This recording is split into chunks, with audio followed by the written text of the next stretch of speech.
Someone in the audience did ask if Mojtaba Khamenei, the supreme leader that was just named, was what his position was right now. Is he still alive? Do you think he's still alive? Because Secretary of War Pete Hegseth said, can't talk about it, can't say.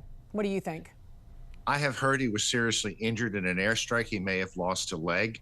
I think he's conscious, but frankly, I don't know more than that. I think he was seriously injured. This was an act of defiance by the country's ruling mullahs. It also was an attempt to name him. And, you know, the regime is officially against dynasties, the people ruling because they're inheriting the job from their father or mother, hereditary rule. But in this instance, they put him in there not just as an act of defiance, but to try to portray his father as a martyr, to remind everybody what happened here.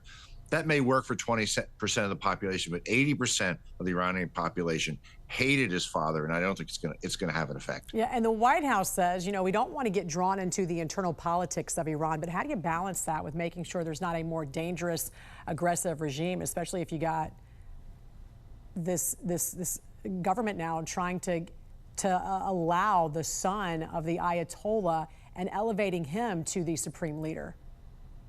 Well, this country has never been under more pressure economically, militarily, and I think the president's made very strong statements about the leadership of the country.